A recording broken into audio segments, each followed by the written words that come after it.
Russia. There are other school massacres that don't qualify for this list because the killers had reached the age of 18 when they committed their crimes. In 2002, a 19-year-old who had been expelled from high school murdered 16 people at his former school in Erfurt, Germany. In 2007, an 18-year-old student murdered 9 in his school in Tuusula, Finland. And in 2012, a 20-year-old murdered 20 children and 6 adults in his former elementary school in Newtown, Connecticut. The first crime in the list you just heard to have occurred outside the United States was in Canada.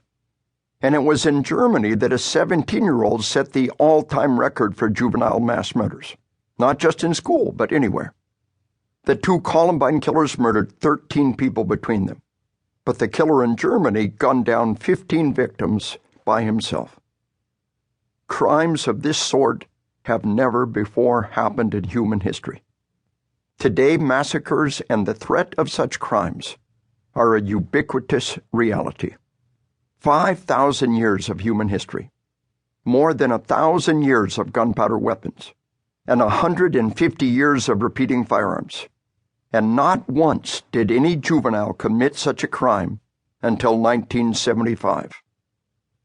In the 1970s, most Americans had cable TV, and a decade of kids were exposed to violent movies through that medium. In the 1980s, we saw the widespread impact of VCRs, which brought violent movies to our children on demand. In the 1990s, we began to see the impact of violent video games on our children. As our kids' access to media violence increased, so did violent acts committed by children in their schools. Of course, it is not just juvenile massacres that have skyrocketed. Mass killings have become so commonplace, they are now an everyday occurrence, literally. The New York Times conducted an in-depth investigation into mass shootings with 4 or more people dead or wounded. They found that these shootings occur, on average, more than once every single day in the United States. In 2015, mass shootings resulted in 462 dead and 1,314 wounded. Sometimes you might hear about a recent decline in youth violence. Here are the facts. According to the Centers of Disease Control and Prevention, the CDC, in 2013, 4,481 people of ages 10 to 24 were victims of homicide, an average of 12 young people every day. Homicide is the second leading cause of death for young people aged 15 to 24 in the United States, and it is the third leading cause of death for children aged 5 to 24. In a national sample of high school youth surveyed in 2013, 24.7% reported being in a physical fight within the last year, and 17.9% reported carrying a weapon, a gun, a knife, or club, on 1 or more days in the 30 days preceding the survey.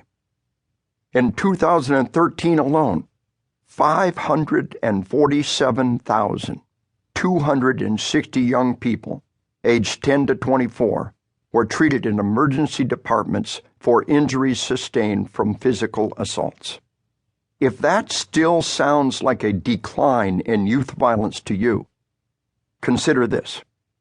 On December 14, 2012, a 20-year-old man fatally shot 20 children and 6 adult staff members and wounded 2 at Sandy Hook Elementary School in Newtown, Connecticut. Those 26 lives lost and 2 wounded individuals will not significantly increase the total homicide numbers for the United States. Can numbers begin to explain what those murders mean to their families, to their community, and to this country as a whole? How we deter, detect, and defeat juvenile mass murders.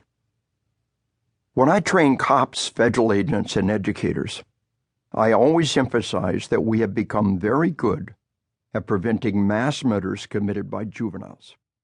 We have deterred